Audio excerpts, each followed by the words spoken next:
السلام عليكم ورحمة الله. أعوذ بالله من الشيطان الرجيم. بسم الله الرحمن الرحيم. الذين هم يراعون. സഹോദരങ്ങളെ, നമ്മുടെ മനസ്സിനെ ബാധിക്കുന്ന ചില ആത്മീയ രോഗങ്ങളെക്കുറിച്ചാണ് നമ്മൾ പറഞ്ഞു പോരുന്നത്. ഇപ്പോഴത്തെ കാലത്ത് പ്രത്യേകിച്ചും ഏറെ പേരെയും ബാധിച്ചിരിക്കുന്ന രോഗമാണ് പ്രകടനപരത, റിയാ എന്നത്. ഇപ്പോൾ സോഷ്യൽ മീഡിയയിലൊക്കെ നമ്മൾ ഒരു സ്റ്റാറ്റസ് ഇട്ട് കഴിഞ്ഞാൽ അല്ലെങ്കിൽ റീല് ചെയ്ത് കഴിഞ്ഞാൽ പിന്നെ നമ്മളെ പരിപാടി ഇത് എത്ര ആൾ കണ്ടു എന്ന് നോക്കലാണ്. എത്ര ആൾ ലൈക്ക് ചെയ്തു, എത്ര ആൾ കണ്ടു, എത്ര ആളുകൾ അതിന് കമൻറ്റ് ചെയ്തു. അതിങ്ങനെ നോക്കുമ്പോൾ നമ്മളിങ്ങനെ ആവേശഭരിതരാവും. ഒരു മണിക്കൂർ കൊണ്ട് 1000 ആൾ കഴിഞ്ഞു, ഒരു ദിവസം കൊണ്ട് ഇത്ര ആളുകൾ കണ്ടു എന്നൊക്കെ പറയുമ്പോൾ നമ്മളൊരു സംഭവമാണ് എന്നുള്ളിടത്തേക്ക് നമ്മൾ നമ്മെക്കുറിച്ച് വിധി എഴുതുന്നൊരു കാലമാണ്. പക്ഷെ അള്ളാഹുവിന് വേണ്ടി ചെയ്യുന്ന സൽക്കർമ്മങ്ങൾ, അള്ളാഹുവിൻ്റെ വജ്ഹ് ഉദ്ദേശിച്ച് നമ്മൾ ചെയ്യുന്നൊരു പുണ്യപ്രവൃത്തി, അത് ജനങ്ങളുടെ തൃപ്തിക്ക് വേണ്ടിയും ജനങ്ങൾക്കിടയിൽ പേരിനും പെരുമക്ക് വേണ്ടിയും ചെയ്യുന്നതാണ് റിയാ എന്ന് പറയുന്നൊരു സംഗതി. അറബി ഭാഷയിൽ അല്ലെങ്കിൽ ഹദീസുകളിൽ റിയാവിന് പര്യായമായിട്ടൊരു വാക്കുകൂടി ഉപയോഗിക്കാറുണ്ട്, സുംഅത്ത് എന്നാണ്. കേൾവിക്ക് വേണ്ടി എന്ന്. റിയാ എന്ന് പറഞ്ഞാൽ കാഴ്ചക്ക് വേണ്ടി എന്നും, സുംഅത്ത് പറഞ്ഞാൽ കേൾവിക്ക് വേണ്ടി എന്ന് പറഞ്ഞാൽ അങ്ങനെ ഒരാൾ ഉണ്ടായിരുന്നു, അങ്ങനെ ആളുടെ പ്രവൃത്തി ഉണ്ടായിരുന്നു എന്നെല്ലാവരും പറഞ്ഞത് കേൾക്കാൻ, അതിലുള്ള ഒരു സന്തോഷം, എല്ലാവരും ആ ചെയ്ത പ്രവൃത്തിയെ പ്രശംസിച്ചുകൊണ്ടും അഭിനന്ദിച്ചുകൊണ്ടും പറയുന്നത് കേൾക്കാനുള്ളൊരു സുഖം, അള്ളാഹുവിൻ്റെ വജ്ഹ് അല്ല അവരുടെ ലക്ഷ്യമാകുന്നതെങ്കിൽ യഥാർത്ഥത്തിൽ അവിടെയാണ് അള്ളാഹു പറഞ്ഞു അല്ലദീനഹും യുറാഊൻ, അവർ ജനങ്ങളെ കാണിക്കാൻ വേണ്ടിയാണ് ചെയ്യുന്നത്. നമസ്കാരത്തെക്കുറിച്ച് പറയുമ്പോഴും മറ്റ് ഇബാദത്തുകളിലൊക്കെ വന്നു ചേരാനുള്ള ഒരു രോഗമാണ് റിയാ. ഇഖ്ലാസിൻ്റെ ഓപ്പോസിറ്റാണ് റിയാ. നമുക്കൊരു ഇബാദത്ത് സ്വീകരിക്കണമെങ്കിൽ ഇഖ്ലാസുള്ള ഇബാദത്ത് വേണം. അതിൻ്റെ വിപരീതമാണ് റിയാ എന്ന് പറഞ്ഞാൽ അള്ളാൻ്റെ വജ്ഹ് അല്ല, ആളുകൾക്കിടയിൽ നമുക്ക് പേരും പെരുമയും ഉണ്ടാവണം. ഇബ്നു ഖുദാമ എന്ന് പറഞ്ഞ ഇസ്ലാമിക ചരിത്ര പണ്ഡിതൻ, കർമ്മശാസ്ത്രങ്ങളൊക്കെ ഏറ്റവും കൂടുതൽ വിശദീകരിച്ച ഇബ്നു ഖുദാമ പറയുന്നുണ്ട്, അർരിയാഉ ഹുബ്ബുൽ ജാഹി വൽ മൻസില. റിയാ എന്ന് പറയുന്നത് പദവിയും പ്രതാപവും സ്ഥാനമാനങ്ങളൊക്കെ ഇഷ്ടപ്പെട്ടുകൊണ്ട് ചെയ്യുന്ന പ്രവർത്തനമാണ് എന്നാണ്. എന്ന് പറഞ്ഞാൽ ഹുബ്ബു ലദ്ദത്തുൽ ഹംദി, അയാളെ സ്തുതിക്കുന്നത് കേൾക്കാൻ അയാൾക്ക് ഇഷ്ടമുണ്ടാകും. ആക്ഷേപങ്ങളും പരാതികളും കേൾക്കാൻ ഇഷ്ടമില്ലാതായിത്തീരുകയും അങ്ങനെ പുകഴ്ത്തി പറഞ്ഞിട്ട് ജനങ്ങളെ കയ്യിലുള്ള വല്ലതും നേടിയെടുക്കാനുള്ളൊരു ത്വരയുണ്ടാവുകയൊക്കെയാണ് ഇതിൻ്റെ പിന്നാലെ വരുന്ന സംഗതികൾ എന്നാണ്. എന്നാൽ നബി സല്ലല്ലാഹു അലൈഹി വസല്ലമയോട് ഒരാൾ ചോദിച്ചു, നബിയെ, ഒരു മനുഷ്യൻ ഒരു സൽപ്രവൃത്തി ചെയ്തു, യാ റസൂലല്ലാഹ് അർറജുലു യഅമലുൽ അമല ഫയുസിറുഹു, വളരെ സ്വകാര്യമായി അള്ളാഹുവിൻ്റെ വജ്ഹ് മാത്രം പ്രതീക്ഷിച്ചുകൊണ്ട് ഒരാൾ ഒരു പ്രവൃത്തി ചെയ്തു, എന്തോ ഒരു പുണ്യപ്രവൃത്തി. പക്ഷെ ആ പ്രവൃത്തി ജനങ്ങൾ അത് അറിയുകയും ജനങ്ങൾ അത് ഏറ്റുപറയുകയും വലിയ പ്രസിദ്ധി ഉണ്ടാവുകയും ചെയ്തു. അങ്ങനെ ചെയ്താൽ അയാളുടെ കൂലി നഷ്ടപ്പെടുമോ എന്ന് ചോദിച്ചു. ഇയാൾ സ്വകാര്യമായി ചെയ്തതാണ്. അത് ഏതോ ഒരാൾ റെക്കോർഡ് ചെയ്ത് സോഷ്യൽ മീഡിയയിലിട്ട് അത് വലിയ കവറേജായി വൈറലായി ദിവസങ്ങളെ കൊണ്ട് അയാൾക്ക് വരുന്ന ഫോൺ കോളുകൾ നിൽക്കാൻ കഴിയാത്ത അവസ്ഥ വന്നു. ആ പുണ്യപ്രവൃത്തിയെ അനുമോദിച്ചുകൊണ്ടാണ് ഒക്കെ വരുന്നത്. അങ്ങനെ വന്നാൽ അയാൾക്കതുകൊണ്ട് പ്രതിഫലം നഷ്ടപ്പെടുമോ? റസൂലുള്ളാഹി പറഞ്ഞു, ആ മനുഷ്യൻ്റെ ഉദ്ദേശം ഇതില്ലല്ലോ. നാലാൾ അറിയണമെന്നോ ആളുകൾ അതിനെക്കുറിച്ച് പ്രശംസിച്ച് സംസാരിക്കണമെന്ന് അയാൾക്ക് ആഗ്രഹമല്ല. അയാൾ ചെയ്തതും രഹസ്യമായിട്ടാണ്. അങ്ങനെ ചെയ്തത് പരസ്യപ്പെട്ടുവെങ്കിൽ റസൂലുള്ളാഹി ഫഖാല ലഹു അജ്റാനി, ആ മനുഷ്യന് 2 പ്രതിഫലം ഉണ്ടാവും കേട്ടോ. ഒന്ന് അജ്റു സിരി, രഹസ്യമായി ചെയ്തതിനുള്ള പ്രതിഫലം. 2 അജ്റുൽ അലാനിയ, ഈ പരസ്യമായതിനുള്ള പ്രതിഫലം ഉണ്ടാവും. എന്തുകൊണ്ടാണത്? ലിയുഖ്തദു ബിക, ആളുകൾക്ക് അതൊരു പ്രോത്സാഹനമാവുമല്ലോ. ഇത്ര മനുഷ്യൻ ഇങ്ങനെ നന്മ ചെയ്തിട്ട് ഇങ്ങനെയൊക്കെ എത്ര ആളുകൾ ചെയ്യുന്നുണ്ടല്ലേ, നമ്മളൊന്നും ഇങ്ങനെ ചെയ്തിട്ടില്ലല്ലോ, ഇങ്ങനെയൊക്കെ ചെയ്യാതെ മരിച്ചു പോയാൽ എന്താകും നമ്മളെ അവസ്ഥ? അങ്ങനെയൊക്കെ ചെയ്ത മനുഷ്യനാണല്ലോ ഇപ്പോൾ ഈ പുണ്യപ്രവൃത്തി ചെയ്തത് എന്നാലോചിച്ച് പിൽക്കാലത്തെ ആളുകൾക്കതൊരു പ്രചോദനമാവുകയും അവരുടെ ജീവിതത്തിൽ അത്തരം നന്മകൾക്ക് തുടക്കക്കാരാവുകയും ചെയ്യുന്നുവെങ്കിൽ ആ പരസ്യപ്പെടുത്തിയതിനും അയാൾക്ക് കൂലിയുണ്ട്. പരസ്യപ്പെടുത്താനുള്ള ആഗ്രഹിക്കാത്തതിന് പരസ്യമായി പോയതാണ്, അങ്ങനെ സൂചിപ്പിക്കുന്നുണ്ട്. എന്നാൽ പരസ്യമാവണം എന്ന് അയാൾക്ക് ആഗ്രഹമുണ്ട്, അതിനു വേണ്ടിയാ ചെയ്തതും. പടച്ച റബ്ബിൽ മീസാനിൽ കനം തൂങ്ങുന്ന ഒരു പുണ്യപ്രവർത്തനമാവണം എന്നൊന്നും അയാൾക്ക് ആഗ്രഹമൊന്നുമില്ല. ആളുകൾ ഇത് കേട്ട് തന്നെ അഭിനന്ദിക്കണം, ആളുകൾക്കിടയിൽ ഒരു താരമാവണം എന്നൊക്കെയാണ് മൂപ്പർ ആഗ്രഹിക്കുന്നതെങ്കിൽ പരലോകത്തെത്തുമ്പോൾ അള്ളാഹു അവരോട് പറയുന്ന വാക്ക് റസൂലുള്ളാഹി പറയുന്നുണ്ട്, ഇദ്ഹബു ഇലല്ലദീന കുൻതും തുറാഊന ഫിദ്ദുനിയ, നിങ്ങൾ ഈ പ്രവൃത്തി ചെയ്തപ്പോൾ ദുന്യാവിൽ ആരെ കാണിക്കണമെന്നാണോ നിങ്ങൾ ഉദ്ദേശിച്ചത്? ഫൻളുറു ഹൽ തജിദൂന ഇൻദഹും ജസാഅൻ, അവരുടെ അടുത്ത് വല്ല പ്രതിഫലം ഉണ്ടോ, പോയിക്കോളൂ, ഇവിടെ നിങ്ങൾക്കൊന്നുമില്ല എന്ന് പറഞ്ഞ് തിരിച്ചയക്കുന്ന രംഗം പറയുന്നുണ്ട്. ദുന്യാവിൽ ഇപ്പം ആരെ കാണിക്കാൻ വേണ്ടിയാണ് നിങ്ങളെ ചെയ്തത്? ആര് നിങ്ങളെ ധീരൻ എന്നോ ധർമ്മിഷ്ഠൻ എന്നോ പണ്ഡിതൻ എന്നോ അങ്ങനെ എന്ത് പേര് കിട്ടാൻ വേണ്ടിയാണ് നിങ്ങൾ ചെയ്തത്? എങ്കിൽ ആ ചെയ്തവരടുത്ത് പോയി നോക്കൂ, നിങ്ങൾക്ക് വല്ലതുണ്ടോ, ഇവിടെ നിങ്ങൾക്ക് നൽകാൻ ഒന്നുമില്ല എന്ന് പറഞ്ഞ് നിരാശരാക്കി തിരിച്ചയക്കുന്ന രംഗം റസൂലുള്ളാഹി വിശദീകരിക്കുന്നുണ്ട്. എന്നിട്ട് റസൂലുള്ളാഹി പറഞ്ഞു, മൻ സമ്മന്നാസ ബി അമലിഹി, അവൻ ചെയ്തൊരു പ്രവർത്തനം കൊണ്ട് ജനങ്ങളുടെ ശ്രുതി കേൾവി വർദ്ധിപ്പിക്കണം, അതിൽ വലിയ പ്രചാരമുണ്ടാകണമെന്നാണെങ്കിൽ സമ്മ അല്ലാഹു ബിഹി സാമിയ ഖൽഖിഹി, അവൻ്റെ സൃഷ്ടികൾ ഇത് കേൾക്കുന്നവൻ്റെ അവസരമുണ്ടാക്കും. അത് കേൾക്കാൻ താല്പര്യമുള്ള കേൾക്കും, അവർ പറയും. എങ്കിൽ വസഗറഹു വഹഖറഹു, അവനെ നിസാരനാക്കുകയും നിന്ദിക്കുകയും ചെയ്യും പരലോകത്ത്. ആ പ്രവൃത്തി പുണ്യപ്രവൃത്തിയായി പടച്ച റബ്ബ് കബൂൽ ചെയ്യില്ല എന്നാണ്. അതിന് റസൂലുള്ളാഹി ഉദാഹരണം പറയുന്നത് എങ്ങനെയാണ് നിങ്ങൾ? ഒരു മനുഷ്യൻ യുദ്ധത്തിൽ പങ്കാളിയായി രക്തസാക്ഷിയായി തീർന്നു. ആ മനുഷ്യനെ പരലോകത്ത് കൊണ്ടുവന്ന് അല്ലാഹ് വിചാരണക്കെടുക്കുമ്പോൾ ചോദിക്കും, ഈ ദീനിന് വേണ്ടി നീ എന്ത് ചെയ്തു? അപ്പം അവൻ പറയും, റബ്ബേ, ഞാൻ യുദ്ധം ചെയ്ത് രക്തസാക്ഷിയായവനാണ്. ഇത് അള്ളാഹ്ക്ക് അറിയാത്തതുകൊണ്ടല്ലല്ലോ അള്ളാഹ് ചോദിക്കുന്നത്, അവനെ ബോധ്യപ്പെടുത്താനാ. അപ്പൊ അവൻ പറയുന്നൊരു വാക്ക് ഇങ്ങനെയാണ്, ഏത്? ഞാൻ ഖാത്തൽതു, ഞാൻ യുദ്ധം ചെയ്തിട്ടുണ്ട്, ഹത്തുസ്തുഷ്ഹിത്തു, രക്തസാക്ഷിയാവുന്നത് വരെ യുദ്ധം ചെയ്തിട്ടുണ്ട്. അപ്പൊ അള്ളാഹ് അവനോട് പറയും, കദബ്ത, നീ പറഞ്ഞ പച്ചക്കളവ. ഖാത്തൽത, നീ യുദ്ധം ചെയ്തിട്ടുണ്ട്, അത് ശരിയാണ്. പക്ഷെ യുദ്ധം ചെയ്യുമ്പോൾ നിന്റെ മനസ്സിലുള്ള ചേതോവികാരം എന്താ? ലിയയുഖാല അന്നക ജരിയുൻ, നീ ഒരു ധീരനാണ് എന്ന് പേര് പിൽക്കാലത്ത് ആളുകൾ പറയണം. എന്തോ ഒരു യുദ്ധമാണ് അയാൾ ചെയ്തിട്ടോ, അയാളെപ്പോലത്തെ 10 ആളുകളുടെ മുസ്ലിങ്ങൾ ഒരു കാലത്തും കുടുങ്ങൂല എന്നൊക്കെ പിൽക്കാലത്ത് ആളുകൾ പറയണം. ആളുകൾ അതിങ്ങനെ പ്രചരിപ്പിക്കണമെന്ന് ആഗ്രഹിച്ചുകൊണ്ടാണ് നീ യുദ്ധത്തിനിറങ്ങിയത്. അല്ലാതെ അള്ളാന്റെ കലിമത്ത് ഉയരണം നിനക്ക് ആഗ്രഹമില്ല, അള്ളാന്റെ കലാം ഈ നാട്ടിൽ പ്രചരിക്കണം നിനക്ക് ആഗ്രഹമില്ല.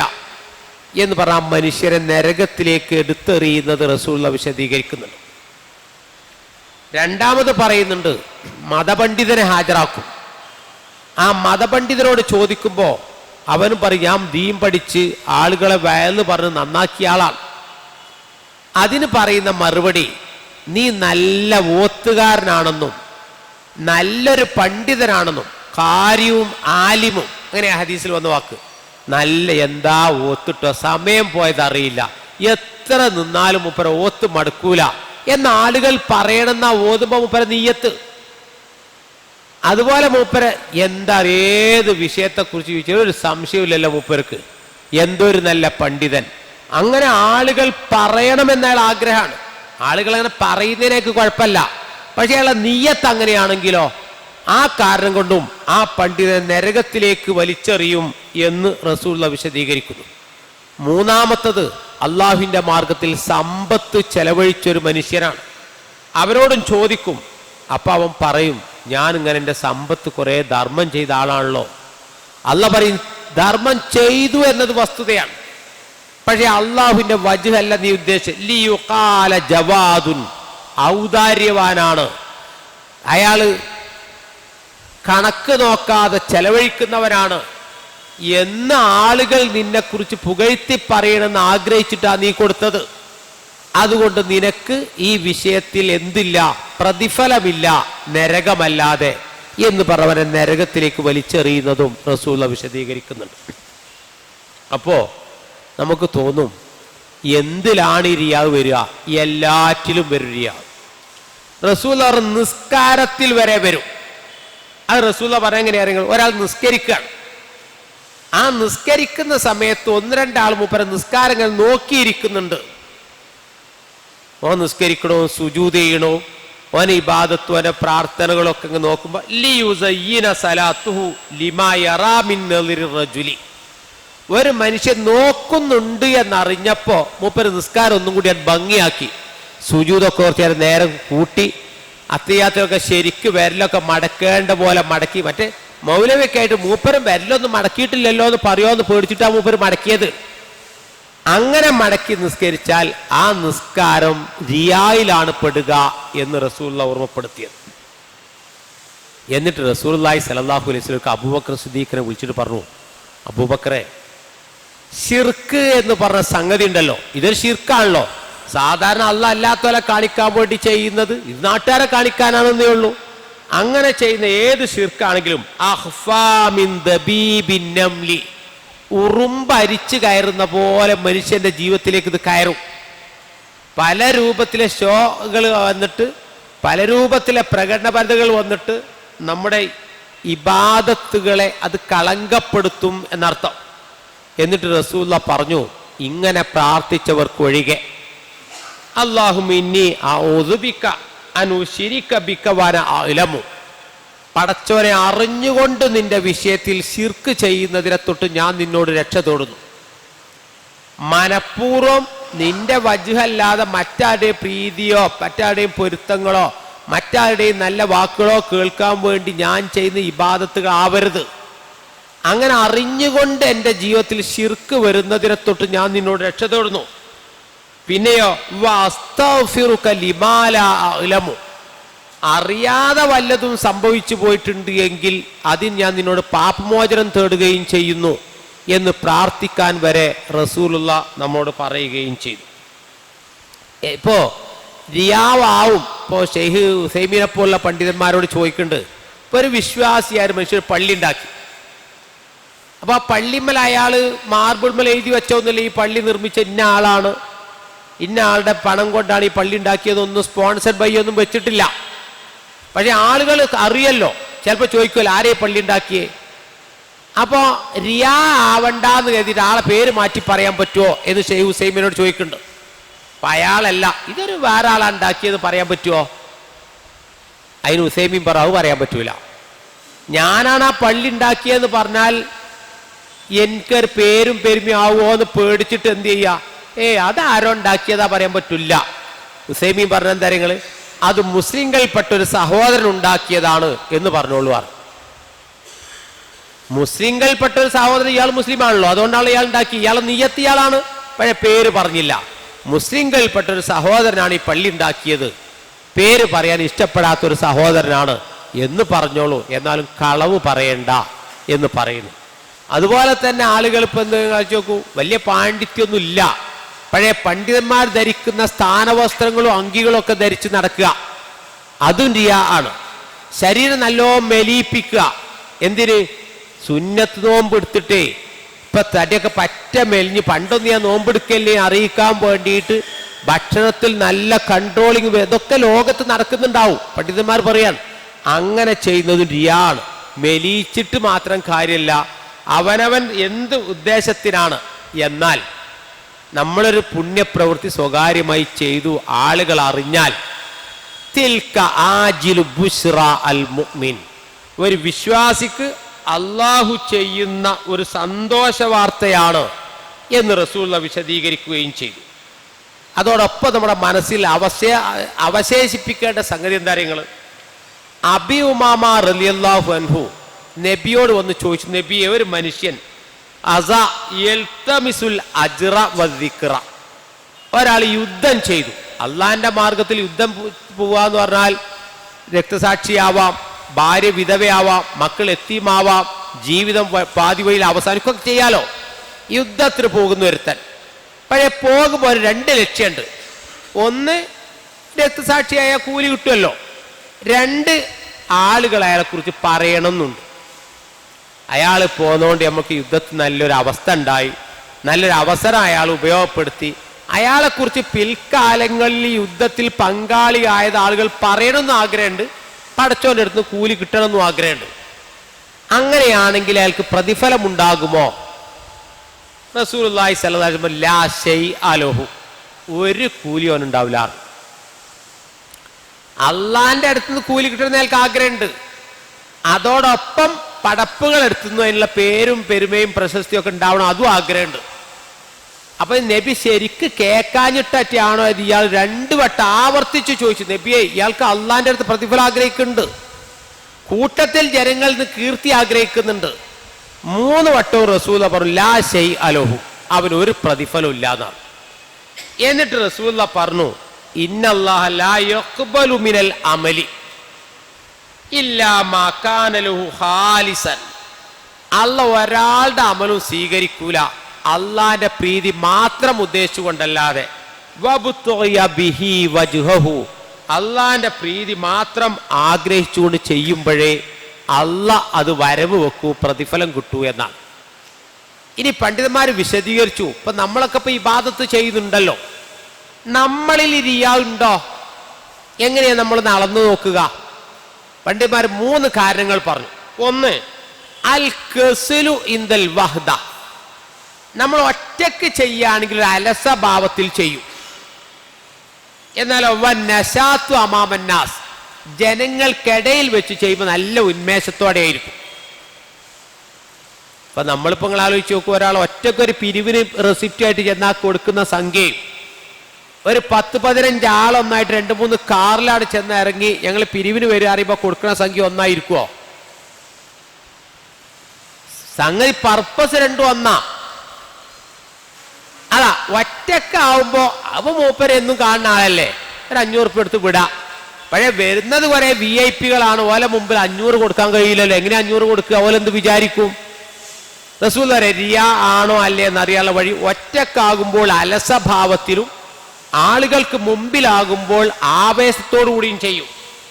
2ാമത്തെ ലക്ഷണം പറഞ്ഞത്, ആളുകൾ ആ ചെയ്ത പ്രവൃത്തിയെ പ്രശംസിക്കണം എന്ന് ആഗ്രഹിക്കുകയും ആളുകൾ ആക്ഷേപിക്കുമ്പോൾ ആ പ്രവൃത്തി കുറച്ചു കൊണ്ടുവരികയും ചെയ്യും. 3ാമത് പറഞ്ഞു, പ്രശംസിക്കും തോറും ഇയാൾ ഈ പ്രവൃത്തി അധികരിപ്പിച്ചുകൊണ്ടിരിക്കുന്ന, പ്രശംസിക്കും തോറും അയാൾ ആ നന്മ വീണ്ടും വീണ്ടും ചെയ്യും. കാരണം എന്താ? വീണ്ടും വീണ്ടും ആളുകൾ പറയാൻ വേണ്ടിയിട്ട്. അങ്ങനെ ചെയ്യുമ്പോൾ അത് റിയാ ആകും എന്ന് സൂചിപ്പിക്കുന്നുണ്ട്. അപ്പോൾ നമ്മൾ ഇനി എന്താ ചെയ്യേണ്ടത്? റിയാ വരാതിരിക്കാൻ നമ്മൾ എന്താ ചെയ്യേണ്ടത്? 1, നമ്മുടെ ഈമാനിനെ ശക്തിപ്പെടുത്തുക. 2, റിയായിൻ്റെ ശിക്ഷകളെക്കുറിച്ച് നമ്മൾ ബോധവാന്മാരാവുക. 3ാമത്തത്, മറച്ചു വെച്ച് ചെയ്യാൻ കഴിയുന്ന പുണ്യപ്രവർത്തനങ്ങൾ മറച്ചു വെച്ച് തന്നെ ചെയ്യുക. വിശുദ്ധ ഖുർആൻ പറഞ്ഞത് പാറപ്പുറത്ത് ഒരു ചെറിയൊരു മൺപാട ഒറ്റ മഴ പെയ്താൽ അത് കുത്തിയൊലിച്ചു പോകുന്ന പോലെയാണ് റിയായുള്ള മനുഷ്യന്റെ സൽപ്രവർത്തനങ്ങൾ എന്ന. അള്ളാഹുലും പരലോകത്തിലും വിശ്വാസമില്ലാത്ത മനുഷ്യന്റെ മനസ്സിനെ പാറപ്പുറത്തോടാണ് ഖുർആൻ സൂറത്ത് ബഖറ 264 ആയത്തിൽ വിശദീകരിക്കുന്നത്. മിനുസുള്ളൊരു പാറ, പക്ഷേ നേർത്ത പടലം മണ്ണ് അതിന്മേലുണ്ട്. അതിന്മേൽ ചെറിയ വള്ളികളൊക്കെ ഇങ്ങനെ മുളച്ചു പൊത്തുന്നുണ്ടാവും. അതാണ് ഇവൻ ചെയ്യുന്ന സൽപ്രവർത്തനങ്ങൾ. പക്ഷെ ഒറ്റ പ്രശ്നം വരുമ്പോൾ ഈ മണ്ണ് ഒന്നായിട്ട് ഒലിച്ചു പോകാതെ വേരുകളൊന്നും താഴ്ന്നു പോകൂല, അമൽ സാലിയാത്തുകൾ ഉപകരിക്കാതെ പാഴായിപ്പോകും എന്നാണ്. ഫമസലുഹു കമസലി സഫ്വാനിൻ അലൈഹി തുറാബുൻ ഫഅസാബഹു വാബിലുൻ ഫതറകഹു സൽദാ എന്നല്ല സൂചിപ്പിക്കുന്നത്. അതുകൊണ്ട് തന്നെ നമ്മുടെ പ്രവർത്തനങ്ങൾ അള്ളാഹുവിൻ്റെ വജ്ഹിന് വേണ്ടി, തൃപ്തിക്ക് വേണ്ടി, പൊരുത്തത്തിന് വേണ്ടിയാക്കി കറകളഞ്ഞ ഇബാദത്തും ഇഖ്ലാസോടുകൂടിയുള്ള ഇബാദത്തുമായി മുന്നോട്ട് പോവാൻ പടച്ച റബ്ബ് നമ്മെ ഏവരെയും അനുഗ്രഹിക്കുമാറാകട്ടെ. റബ്ബന ആതിനാ ഫിദ്ദുനിയ ഹസന വഫിൽ ആഖിറതി ഹസനതൻ വഖിനാ അദാബന്നാർ.